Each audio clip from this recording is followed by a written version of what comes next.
एक छोटा सा गांव था। वहां एक बुजुर्ग अम्मा रहती थी। घर में बेटा और बहू थे, लेकिन अम्मा का सबसे बड़ा सहारा थी उनकी अपनी गौ माता।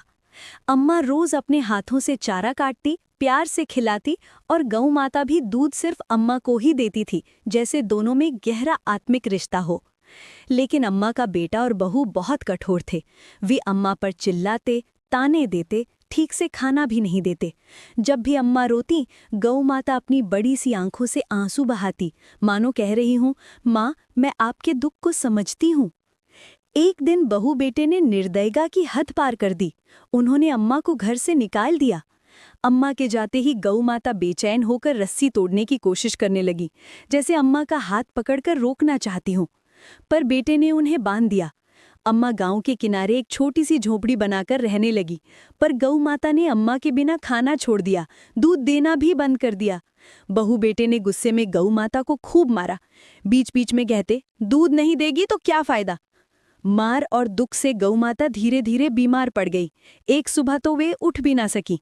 बेटा बहू ने समझा कि गौ माता मर गई हैं और उन्हें गांव से दूर फेंकाए। जब ये बात अम्मा को पता चली तो वे हाँफते हुए उनके पास पहुंची। गौ माता को जमीन पर पड़ा देखकर वे फूट फूट कर रो पड़ी।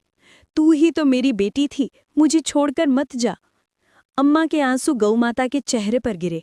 तभी गौ माता ने धीरे से अपनी आंखें खोली, हल्का सा सिर हिलाया, जैसे कह रही हूँ, माँ मैं यही हूँ, आपको छोड़कर नहीं जाऊंगी। अम्मा गौ माता को लेकर अपनी झोपड़ी तक आईं और दिन रात सेवा की। कुछ हफ्तों में गौ माता फिर से स्वस्थ हो गई और पहले से भी ज्यादा दूध देने लगी। अम्मा उसी दूध को बेचकर अपना गुजारा करने लगी। दोनों का जीवन फिर से खुशियों से भर गया। उधर जिन बेटे बहू ने अम्मा को घर से निकाला था, उनकी हालत खराब हो गई।